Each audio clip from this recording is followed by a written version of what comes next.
നമസ്കാരം. കേരള ന്യൂസ് 60 വാർത്തകൾക്ക് വേണ്ടി നമ്മുടെ ചാനൽ സബ്സ്ക്രൈബ് ചെയ്യാൻ മറക്കണ്ട. ആ ബെല്ലൈക്കനിൽ ഒന്ന് ക്ലിക്ക് ചെയ്തിട്ട് ഒപ്പം ലൈക്ക് ചെയ്യാനും ഷെയർ ചെയ്യാനും നിങ്ങളുടെ അഭിപ്രായം രേഖപ്പെടുത്താനും മറന്നു പോകരുത്. വാർത്തയിലേക്ക്. പ്രതിപക്ഷ നേതാവ് വി.ഡി. സതീശന് കൈരളി മൈക്ക് കണ്ടിട്ടുണ്ടെങ്കിൽ അപ്പോൾ ഹാലിളകും. മാത്രവുമല്ല, എനിക്ക് തോന്നുന്നു വി.ഡി. സതീശൻ ഏറ്റവും അധികം ഭയപ്പെടുന്നത് കൈരളി റിപ്പോർട്ടറിന് എന്ത് ചോദ്യം ചോദിക്കും എന്നോർത്താകും. മറ്റുള്ള മാധ്യമപ്രവർത്തകരെ പറ്റി ഞാൻ പറയേണ്ട കാര്യമില്ലല്ലോ. അവരൊന്നും ഒരു ചോദ്യവും ചോദിക്കില്ല എന്ന് മാത്രമല്ല, അവർ പലപ്പോഴും ചോദ്യങ്ങൾ ചോദിക്കുന്നത് കേൾക്കുമ്പോൾ വി.ഡി. സതീശൻ ഇങ്ങനെ പറഞ്ഞിട്ട് ചോദിക്കുന്നതാണെന്ന് തോന്നും. അതെ, ഞാൻ ഇന്ന് വാർത്താ സമ്മേളനം വിളിക്കുക, അപ്പൊ ഇന്ന ചോദ്യങ്ങളൊക്കെ എന്റെ അടുത്ത് ചോദിക്കണേ എന്നൊക്കെ പറഞ്ഞ് ചോദിപ്പിക്കുന്നത് പോലെയാണ് നമുക്ക് തോന്നാറുള്ളത്. പക്ഷേ നമ്മുടെ വി.ഡി. സതീശനോട് കൈരളി റിപ്പോർട്ടറും ദേശാഭിമാനി റിപ്പോർട്ടറും ഒക്കെ ചോദിക്കുന്ന ചോദ്യങ്ങൾ പലപ്പോഴും കേൾക്കുമ്പോൾ തോന്നിയിട്ടുണ്ട്, ജനം ചോദിക്കാൻ ആഗ്രഹിച്ച ചോദ്യമല്ലേ എന്ന്.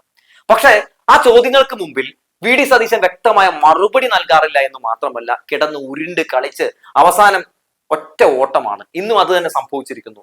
Escape from Uganda. യൂത്ത് കോൺഗ്രസും അതുപോലെ തന്നെ PJ കുര്യനുമായിട്ടുള്ള ആ വിഷയത്തിൽ ഇന്ന് മാധ്യമപ്രവർത്തകർ, അതായത് കൈരളിയുടെ റിപ്പോർട്ടർ ചോദ്യം ചോദിക്കുന്നുണ്ട്.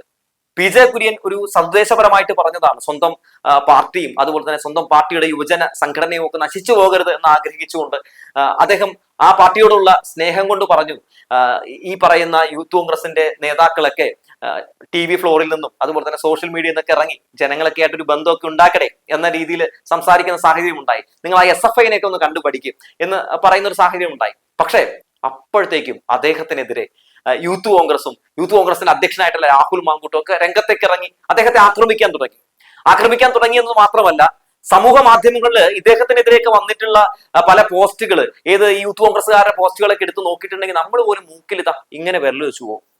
അതായത് അത്രത്തോളം മോശമായിട്ടുള്ള കമന്റുകൾ, എന്തിന് തെറി വിളിച്ചു വരെയുള്ള കമന്റുകൾ വന്നുകൊണ്ടിരിക്കുകയാണ്. അപ്പൊ അതുമായി ബന്ധപ്പെട്ട് വി.ഡി. സതീശനോട് കൈരളി റിപ്പോർട്ടർ ചോദ്യം ചോദിക്കുമ്പോൾ സതീശന്റെ മറുപടി നിങ്ങൾ കേൾക്കേണ്ട ഒരു മറുപടിയാണ് കേട്ടോ. അതൊന്ന് കേൾക്കാം. അതൊരു വാർത്തയല്ല. ഒരു മുതിർന്ന നേതാവ് ഒരു പാർട്ടി യോഗത്തിൽ കുറെ കൂടി മെച്ചപ്പെട്ട സംഘടനാ പ്രവർത്തനം നടത്തണമെന്ന് പറയുന്നത് എങ്ങനെ വാർത്തയാണ്? നിങ്ങൾ വാർത്തയാക്കാണ്. രാഹുൽ മാങ്കൂട്ടവും വി.ഡി. സതീശനും തമ്മിൽ വലിയ വ്യത്യാസമില്ല എന്നും ഞങ്ങൾ രണ്ടല്ല ഒന്നാണ് എന്ന് ഇവിടെ കാണിച്ചു തരികയാണ്. ആരാണ് PJ കുര്യൻ? ഈ പാർട്ടിക്ക് വേണ്ടി PJ കുര്യൻ നൽകിയിട്ടുള്ള സംഭാവനകൾ എന്തൊക്കെയാണ്? ആ PJ കുര്യനെ ഇന്ന് സമൂഹ മാധ്യമങ്ങളിൽ യൂത്ത് കോൺഗ്രസ്സുകാർ എന്താണ് ചെയ്തുകൊണ്ടിരിക്കുന്നത്? ഇതൊന്നും സതീശൻ അറിയാൻ പാടില്ലാഞ്ഞിട്ടൊന്നുമല്ല. സതീശൻ അപ്പോഴും എടുക്കുന്ന സ്റ്റാൻഡ് എന്താണ്? PJ കുര്യനെ തെറി വിളിച്ചിറക്കുന്നവരൊക്കെ വിളിച്ചോട്ടെ, ഇതൊരു വാർത്തയേ അല്ല, ഡീസൽ കുറച്ചുകൂടി ഞാൻ ഒഴിച്ചിട്ടുണ്ട് എന്ന രീതിയിലാണ് പ്രതികരണം രേഖപ്പെടുത്തുന്നത്. ഇതൊരു വാർത്തയേ അല്ല എന്ന മട്ടിലാണ് മറുപടി നൽകുന്നത്. ഇതൊരു വാർത്തയല്ലേ സതീശ? നിങ്ങളുടെ ഒരു നേതാവിനെ യൂത്ത് കോൺഗ്രസിന്റെ നേതാക്കൾ വളഞ്ഞിട്ട് ആക്രമിക്കുമ്പോൾ അതെന്തിന്റെ പേരിലാണ്?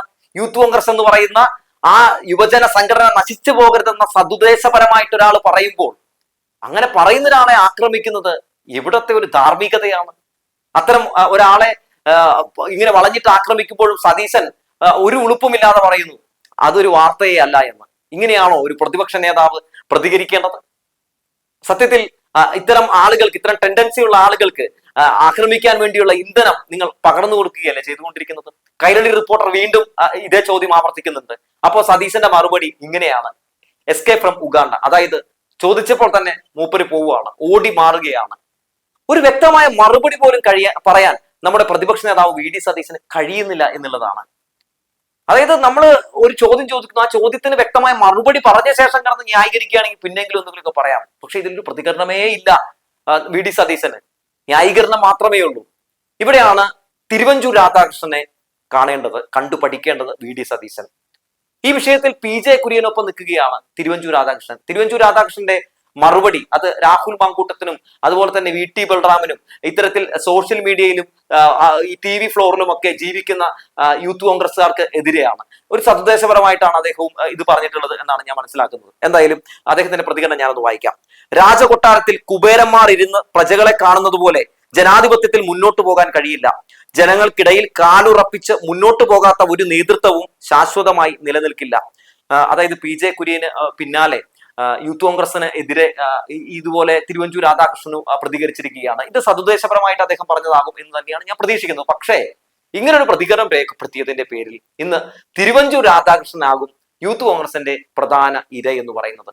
ഇന്ന് അദ്ദേഹത്തെയാകും മിക്കവാറും സമൂഹ മാധ്യമങ്ങളിൽ യൂത്ത് കോൺഗ്രസിന്റെ അധ്യക്ഷൻ അടക്കമുള്ള ആളുകൾ ആക്രമിക്കാൻ പോകുന്നത്. അത് ഇവരുടെ മുൻകാലത്തെ കോൺഗ്രസ് പാർട്ടിക്ക് ഒരുപാട് സംഭാവനകൾ നൽകിയിട്ടുള്ള ഒരു നേതാവാണ്. അവരുടെ സർക്കാർ ഭരിക്കുന്ന സമയത്ത് മന്ത്രിയായിട്ടുള്ള ആളാണ്. ഈ ഒരു പരിഗണന ഒന്നും തിരുവഞ്ചൂർ രാധാകൃഷ്ണന് കിട്ടില്ല കേട്ടോ, ലഭിക്കില്ല കേട്ടോ. അതൊന്നും അവൻ ഓർക്കുക പോലുമില്ല. പക്ഷേ ഇന്ന് ഒരു മയവുമില്ലാത്ത ആക്രമണത്തിന് തിരുവഞ്ചൂർ രാധാകൃഷ്ണൻ വിധേയനാകും എന്നുള്ള കാര്യത്തിൽ തർക്കമൊന്നുമില്ല. ഇന്നത്തെ കോൺഗ്രസിനകത്തെ യുവജന സംഘടനകളിൽപ്പെട്ട ആളുകൾ എന്തു രീതിയിലുള്ള ആക്രമണമാണ് മുതിർന്ന നേതാക്കൾക്കെതിരെ നടത്തിക്കൊണ്ടിരിക്കുന്നത്. സത്യത്തിൽ ഇതൊക്കെ കണ്ടിട്ട് നിങ്ങളുടെ പോക്ക് ഒരു വല്ലാത്ത പോക്കെന്ന് പറയാതെ വയ്യ. അതായത് സ്വന്തം പാർട്ടിയിലുള്ള നേതാക്കളെ ആക്രമിക്കുന്നത് കാണുമ്പോഴാണ് നമുക്ക് അതിശയം തോന്നിപ്പോകുന്നത്. മറ്റുള്ള പാർട്ടികളിലെ നേതാക്കളെ ആക്രമിക്കുന്നത് കാണുമ്പോൾ നമുക്ക് രാഷ്ട്രീയപരമായിട്ടാണ് എന്ന് പറയാം. ഇത് ഏത് രാഷ്ട്രീയത്തിന്റെ പേരിലാണ് ഇങ്ങനെ ഒരു ആക്രമണം നടത്തുന്നത്? എന്തിന്റെ പേരിലാണ് ആക്രമണം നടത്തുന്നത്? നോക്കൂ, ഇതിനു മുമ്പ് രമേശ് ചെന്നിത്തല യൂത്ത് കോൺഗ്രസിന്റെ ഒരു സമ്മേളനം കാസർഗോഡ് നടക്കുമ്പോൾ ഡിവൈഎഫ്ഐനെ കണ്ടു പഠിക്കൂ എന്നിവരോട് പറയുന്നുണ്ട്. അതും സതുദ്ദേശപരമായിട്ട് അദ്ദേഹം പറയുന്നതാണ്. പ്രളയ സമയത്തൊക്കെ അവർ നടത്തിയിട്ടുള്ള പ്രവർത്തനങ്ങൾ നിങ്ങൾ കണ്ടില്ലേ? നിങ്ങൾ ജനങ്ങളിലേക്ക് ഇറങ്ങും, ജനങ്ങളുടെ വിശ്വാസം പിടിച്ചു പറ്റും എന്നൊക്കെ അദ്ദേഹം പറയുകയാണ്. ആ രീതിയിൽ പ്രവർത്തിക്കണം, പ്രവർത്തിച്ചാൽ നല്ലതായിരിക്കും എന്നാണ് അദ്ദേഹം ഉദ്ദേശിച്ചത്.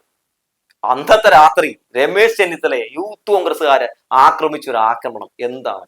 പറയുന്നതൊന്നും പ്രവർത്തിക്കാൻ കഴിയാത്ത ഒരു യുവജന സംഘടനയായി മാറി യൂത്ത് കോൺഗ്രസ് എന്നുള്ളതാണ്. ദുരന്ത ബാധിതരുടെ പേരിൽ പിരിവ് നടത്തുക, പിരിവ് നടത്തിയ ശേഷം ആ പൈസ മുക്കുക, ശേഷം അതുമായി ബന്ധപ്പെട്ട ചോദ്യങ്ങൾ വന്നിട്ടുണ്ടെങ്കിൽ, ആരെങ്കിലും ചോദ്യം ഉയർത്തിയിട്ടുണ്ടെങ്കിൽ അവർക്കെതിരെ നടപടി സ്വീകരിക്കുക. അങ്ങനെ മൊത്തത്തിൽ ഒരു യുവജന സംഘടന എങ്ങനെ ആകരുതെന്ന് ചോദിച്ചാൽ ധൈര്യമായി രാഹുൽ മാങ്കൂട്ടത്തിന്റെ യൂത്ത് കോൺഗ്രസിനെ ചൂണ്ടിക്കാട്ടിക്കൊണ്ട് നമുക്ക് പറയാം, ഒരിക്കലും ഒരു യുവജന സംഘടന അങ്ങനെ ആകരുത് എന്ന് പറയാം. പൊതുവെ പല രാഷ്ട്രീയ പാർട്ടിയിൽ പെട്ടിട്ടുള്ള പല ആളുകൾക്കും എതിർ രാഷ്ട്രീയ പാർട്ടിക്കാരോടും അതുപോലെ തന്നെ എതിർ രാഷ്ട്രീയ പാർട്ടിയിലെ യുവജന സംഘടനകളോടും ഒക്കെ ആശയപരമായിട്ടുള്ള എതിർപ്പുണ്ടാകാം. പക്ഷേ ഈ ഒരു വിഷയത്തിൽ PJ കുര്യനെ വളഞ്ഞിട്ട് ആക്രമിക്കുമ്പോൾ നോക്കൂ, രാഷ്ട്രീയം പോലും നോക്കാതെ ഇടതുപക്ഷത്തിലെ പല നേതാക്കളും അത് തെറ്റാണ് എന്ന് പറയുന്നുണ്ട്. തെറ്റാണെന്ന് പറയുമ്പോഴും ഞങ്ങൾ അങ്ങനെ തമ്മിൽ തല്ലും, നിങ്ങൾക്ക് എന്താണ് അതിൽ പറയാനായിട്ട് അവകാശം എന്ന മട്ടിലാണ് VD സതീശന്റെ ഒക്കെ പ്രതികരണം. അത്ര പോലും പക്വത കോൺഗ്രസിനകത്തുള്ള നേതാക്കൾ കാണിക്കുന്നില്ല എന്നുള്ളതാണ്. ഇപ്പോഴും കോൺഗ്രസിന്റെ വിചാരം ഞങ്ങളൊന്ന് ഭരണത്തിൽ ഇരിക്കുകയാണ് എന്ന മട്ടിലാണ്. കഴിഞ്ഞ 10 വർഷമായിട്ട് പ്രതിപക്ഷത്തിരിക്കുകയാണ്, എന്നിട്ടും ഒന്നും പഠിക്കുന്നില്ല എന്നുള്ളതാണ്. കഴിഞ്ഞ 10 വർഷം പ്രതിപക്ഷത്തിരുന്നിട്ട് ഇവരെന്താണ് ചെയ്തത്? ഇവർക്ക് ഒരു പടി പോലും ഇവർക്ക് ഇവരുടേതായിട്ടുള്ള ഒരു സ്റ്റാറ്റസ് ഉയർത്താൻ കഴിഞ്ഞു? ഇല്ല. ഇവരുടെ ഗ്രാഫ് മുകളിലേക്കല്ല താഴോട്ട് പോയി എന്നാണ് ഞാൻ പറയുകയുള്ളൂ. ഒരു ഘട്ടം ഈ പറയുന്നത് പോലെ പ്രതിപക്ഷത്ത് ഇരിക്കുക, ആ പ്രതിപക്ഷത്ത് ഇരുന്ന ശേഷം ജനങ്ങൾ അതിശക്തമായിട്ടുള്ള മറുപടി അവർക്ക് കൊടുക്കുന്നു. അതായത് നിങ്ങൾ ഒരു പരാജയപ്പെട്ട ഒരു പ്രതിപക്ഷമാണെന്നും നിങ്ങൾ ഒരു ജനങ്ങളുമായി ഒരു ബന്ധവുമില്ലാത്ത ആളുകളാണെന്നും കഴിഞ്ഞ 2021 നിയമസഭാ തെരഞ്ഞെടുപ്പുകളിലൂടെ വോട്ടിലൂടെ വലിയൊരു മറുപടി ജനങ്ങൾ കോൺഗ്രസിന് കൊടുക്കുന്നുണ്ട്. എന്നിട്ട് പോലും ഇവർ പഠിക്കുന്നില്ല എന്നുള്ളതാണ്. ഈ രണ്ടാമത്തെ ഘട്ടത്തിലേക്ക്, അതായത് രമേശ് ചെന്നിത്തലയിൽ നിന്ന് VD സതീശനിലേക്ക് എത്തിയതോടുകൂടി തന്നെ കോൺഗ്രസ് അമ്പയെ പരാജയമായി പ്രതിപക്ഷം തകർന്നടിയുന്ന കാഴ്ചയാണ് നമ്മൾ കണ്ടുകൊണ്ടിരിക്കുന്നത്. നിങ്ങൾക്ക് തോന്നുന്നുണ്ടോ വരാൻ പോകുന്ന 2026 നിയമസഭാ ഇലക്ഷനിൽ ഈ നാട്ടിലെ ജനങ്ങൾ UDF ഭരിക്കൂ എന്ന് പറയുമെന്ന്? ഒരിക്കലുമില്ല. എന്തുകൊണ്ടാണ്? ദുരന്തങ്ങളിൽ മീൻ പിടിക്കുന്നവർ, ദുരന്തങ്ങളെ പോലും രാഷ്ട്രീയവൽക്കരിക്കുന്നവർ, മനുഷ്യത്വം എന്ന് പറയുന്ന സംഭവം തൊട്ടു തീണ്ടിട്ട് ഇല്ലാത്തവർ, പറയുന്നത് പ്രവർത്തിക്കാത്തവർ, അങ്ങനെയുള്ള ആളുകളെ എങ്ങനെയാണ് പ്രത്യേകിച്ച് BJP പോലൊരു പാർട്ടി രാജ്യം ഭരിക്കുന്ന സമയത്ത് അങ്ങ് ഏൽപ്പിക്കുക? BJPക്കെതിരെ ഒരു അക്ഷരം മിണ്ടാൻ കഴിവില്ലാത്ത, കേന്ദ്ര സർക്കാരിനെതിരെ ഒരു അക്ഷരം മിണ്ടാത്ത, സംഘപരിവാറിനെതിരെ ഒരു അക്ഷരം മിണ്ടാത്ത, വർഗീയ ശക്തികൾക്കെതിരെ ഒരു അക്ഷരം മിണ്ടാത്ത, വർഗീയ ശക്തികളുമായി കൂട്ടുപിടിക്കുന്ന കോൺഗ്രസിന് എങ്ങനെയാണ് നമ്മുടെ കേരളത്തിന്റെ അധികാരം ജനങ്ങൾ ഏൽപ്പിക്കുക? ഒരിക്കലുമില്ല എന്നത് തന്നെയാണ് എന്റെ ഉത്തരം. അതായത് പ്രതിപക്ഷ നേതാവ് VD സതീശന് അതിനുള്ള കെൽപ്പില്ല, സണ്ണി ജോസഫിന് അതിനുള്ള കെൽപ്പില്ല, പിന്നെ രാഹുൽ മാങ്കൂട്ടത്തെ പോലുള്ള VT ബൽറാമിനെ പോലുള്ള ആളുകളൊക്കെ ഇങ്ങനെ അഴിച്ചു വിട്ടേക്കുകയാണ്. അങ്ങനത്തെ ഒരു സമയത്ത്, അങ്ങനത്തെ ഒരു അവസ്ഥയിൽ എങ്ങനെയാണെന്നേ ജനങ്ങൾ നിങ്ങളെങ്ങനെ ചേർത്ത് പിടിക്കുക? നിങ്ങളുടെ പാർട്ടിക്കകത്ത് തന്നെ പൊട്ടിത്തെറിയും അടിയും ഇടിയും ഒക്കെയാണ്. ഇനിയിപ്പോൾ അധികാരം കിട്ടിയിട്ടുണ്ടെങ്കിൽ വെട്ടും കൊലയും വരെ നടക്കാനുള്ള സാധ്യതയുണ്ട് എന്നാണ് എനിക്ക് പറയാനുള്ളത്. കാരണം ആ രീതിയിലുള്ള സംഭവങ്ങളൊക്കെയാണ് നടന്നുകൊണ്ടിരിക്കുന്നത്. കോൺഗ്രസിനോട് ഒരു കാര്യം മാത്രമേ പറയാനുള്ളൂ, നിങ്ങൾ ഇനിയെങ്കിലും നന്നാവുക, ഇനിയെങ്കിലും നിങ്ങൾ പ്രതിപക്ഷത്താണ് ഇരിക്കുന്നത് എന്ന ഒരു ബോധ്യം നിങ്ങൾക്ക് തന്നെ ഉണ്ടാകണം എന്നുള്ളതാണ്.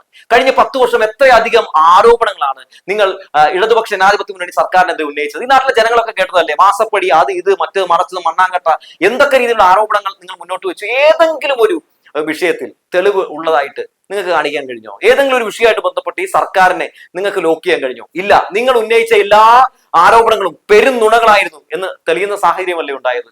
അപ്പോഴും നിങ്ങൾ പറഞ്ഞത് മുഴുവൻ നുണയല്ലേ എന്ന് ജനം ചോദിക്കുമ്പോൾ, അല്ല, കേന്ദ്രവും കേരളവും തമ്മിൽ മുഖ്യമന്ത്രി തമ്മിൽ നല്ല ഇരിപ്പുവശ. അതുകൊണ്ടാണ് ഈ ഞങ്ങൾ ഉന്നയിച്ച ആരോപണമൊക്കെ ആയിട്ട് ബന്ധപ്പെട്ട് മൂപ്പരെ അറസ്റ്റ് ചെയ്യാത്തത് എന്നാണ് പ്രതിപക്ഷ നേതാവ് പറയുന്നത്. പിണറായി വിജയനെ അകത്തിടാൻ എന്തെങ്കിലും രീതിയിലുള്ള ഒരു അവസരം കിട്ടിയാൽ, എന്തെങ്കിലും രീതിയിലുള്ള ഒരു സംഭവം കൈ കിട്ടിയിട്ടുണ്ടെങ്കിൽ ഉടനെ പിടിച്ചകത്തിടും നരേന്ദ്രമോദി. കാരണം നരേന്ദ്രമോദി തന്നെ ഭയക്കുന്ന ഒരു നേതാവാണ് പിണറായി വിജയൻ എന്ന് പറയുന്നത്. അതായത് കേന്ദ്ര സർക്കാരിനെതിരെ ഇത്രയധികം ആഞ്ഞടിക്കുന്ന ഒരു മുഖ്യമന്ത്രി വേറൊരു സംസ്ഥാനത്തും ഉണ്ടാകില്ല എന്നുള്ളതാണ്. അങ്ങനെ ഒരു വ്യക്തിയും നരേന്ദ്രമോദിയും നല്ല ചങ്ങാത്തത്തിലാണ് എന്നൊക്കെ സതീശൻ പറഞ്ഞിട്ടുണ്ടെങ്കിൽ ഈ നാട്ടിലെ ജനങ്ങൾ വിശ്വസിക്കും. അത് വിശ്വസിച്ച് നിങ്ങൾക്ക് വോട്ട് ചെയ്യുമെന്നൊക്കെയാണ് നിങ്ങൾ കരുതിയിരിക്കുന്നതെങ്കിൽ നിങ്ങൾ ഇപ്പോഴും ഏതൊക്കെയോ ഒരു സ്വർഗത്തിലാണ് എന്ന് മാത്രമേ പറയാനുള്ളൂ. അവിടെ നിന്ന് നിങ്ങൾ എഴുന്നേറ്റ് യാഥാർത്ഥ്യങ്ങളൊക്കെ മനസ്സിലാക്കി എന്ന് തിരിച്ചു വരുമോ എന്തോ ദൈവത്തിനറിയാം. എന്തായാലും സ്വന്തം നേതാക്കളെ ആക്രമിക്കുന്ന യൂത്തന്മാരെയെങ്കിലും ഒന്ന് നിലയ്ക്ക് നിർത്താൻ നിങ്ങൾക്ക് കഴിഞ്ഞാൽ നല്ലത് എന്ന് പറഞ്ഞു വെച്ചുകൊണ്ട് നിർത്തുകയാണ്. നിങ്ങളുടെ സ്വന്തം നേതാക്കളെ തന്നെ ഇവർ ആക്രമിക്കുന്നത് ഇങ്ങനെയാണ്. പിന്നെ പുറത്ത് ഇവർ മറ്റുള്ള ആളുകളെയൊക്കെ പല ആരോപണം ഉന്നയിച്ചതിന്റെ പേരിൽ തെളിവുകൾ നിരത്തി പല ആരോപണങ്ങൾ ഉന്നയിച്ചതിന്റെ പേരിലൊക്കെ ഏതൊക്കെ രീതിയിലാണ് വേട്ടയാടുന്നതെന്നൊന്നും ഞാൻ പറയുന്നില്ല എന്ന് പറഞ്ഞു വെച്ചുകൊണ്ട് നിർത്തുകയാണ്.